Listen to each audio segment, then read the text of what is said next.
we are related.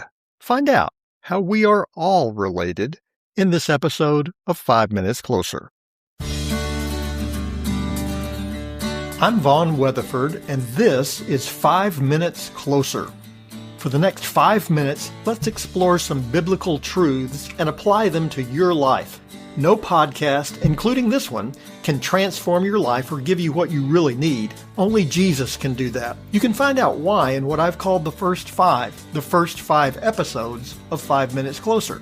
Each following episode explores scriptural truths that, if you follow them, will bring you 5 minutes closer to the person God created you to be.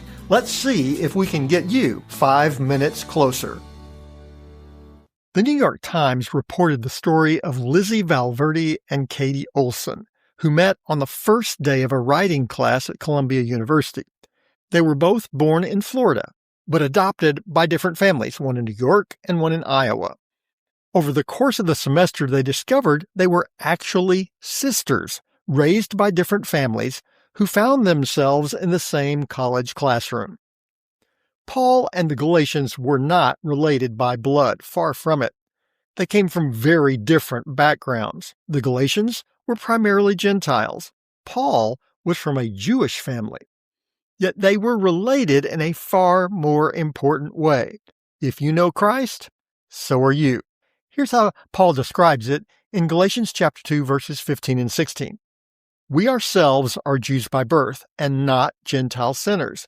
Yet we know that a person is not justified by works of the law, but through faith in Jesus Christ. So we also have believed in Christ Jesus in order to be justified by faith in Christ and not by works of the law, because by works of the law, no one will be justified.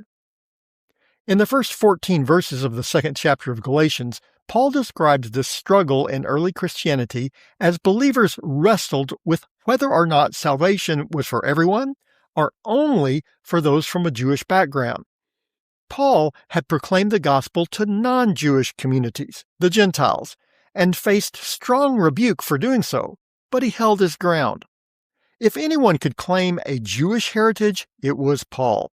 Raised in a Jewish home, a career as a Pharisee at the very pinnacle of the Jewish religion, Paul was not one of those, as he calls them, Gentile sinners. No doubt a phrase that he used many times as a Pharisee.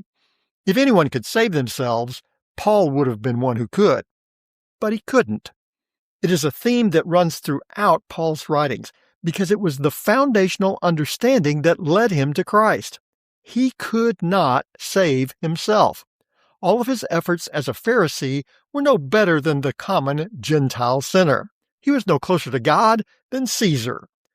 Paul knew that even he, having spent much of his adult life trying to prove he was righteous, was no closer to salvation than any common Gentile.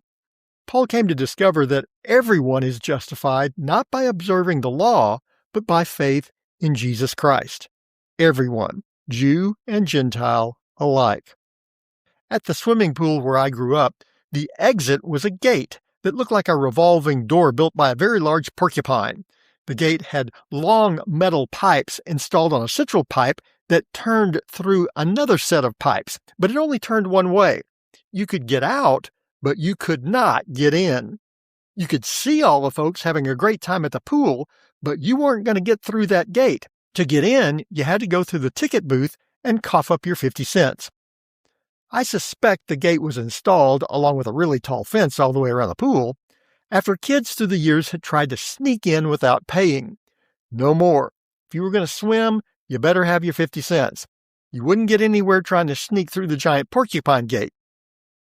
Paul had spent years trying to get through the spiritual porcupine gate. He came to understand that there is only one entrance, and 50 cents wouldn't cut it. In fact, neither he nor anyone else had the price. Entrance comes only by faith in Jesus. That's still the case. Only through Jesus will we find salvation, and we all need Jesus, even you. And now, you're 5 minutes closer. My prayer is that these 5 minutes have challenged you, inspired you, and caused you to consider applying God's message for your life from His Word. To find out more, visit our website at 5minutescloser.com. Join me next time to see if we can get you 5 minutes closer.